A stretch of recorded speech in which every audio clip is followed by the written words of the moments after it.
Tired ஆயிடுச்சு. கிட்டத்தட்ட முடிஞ்சிருச்சு. அப்படியே சாப்பிடக்கூடாது, ஃப்ரீசர்ல வச்சு தான் சாப்பிடணும். இதுக்கு முன்னாடி நாம வச்சிருக்கோம்ப்பா. இல்ல, நீங்க என்ன பண்றீங்க? ஐஸ் கட்டில உப்பு போட்டுட்டு இருக்கேன். எதுக்கு? இந்த மாதிரி செஞ்சா ஐஸ் இன்னும் ரொம்ப சில்லுன்னு ஆயிடும். இந்த ஐஸ்கிரீம் பாத்திரத்தை இப்போ இதுக்குள்ள வச்சு நல்லா கலக்கணும். ஏதோ இந்த மாதிரி நல்லா கலக்கிட்டே இருந்தா சீக்கிரமாக ஐஸ்கிரீம் கட்டி ஆயிடும். பாத்தியா, கட்டி ஆகுது. இது டேஸ்ட் பண்ணி பாரு.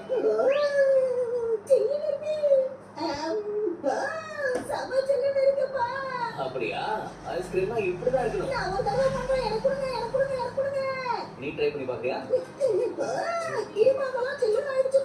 நல்லா பாரு, அப்பதான் டேஸ்டியான ஐஸ்கிரீம் கிடைக்கும்.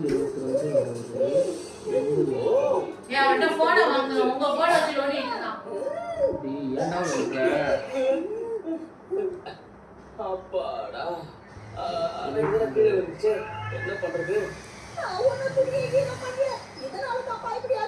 எனக்கு தெரியும் ஷிக்ஷான், ரொம்ப நேரமா இதை புடிச்சிருக்கீங்கல்ல, அதனாலதான் அங்க எனக்கு ஈரமா இருக்கு. இப்ப என்ன பண்றது? இதை ஃப்ரிட்ஜுக்குள்ளதான் வச்சாகணும். ஆனா ஃப்ரிட்ஜுக்குள்ள வச்சா சில்லுன்னு ஆகிறதுக்கு ரொம்ப நேரம் ஆகுமே. நமக்கு வேற வழியே இல்லையே.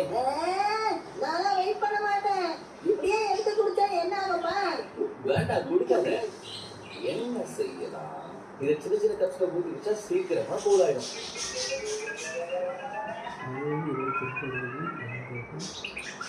வேண்டாம் வேண்டாம், நிறைய கப்ஸ் ஆயிடும். எல்லாத்தையும் வைக்கிறதுக்கு இடமும் இருக்கா?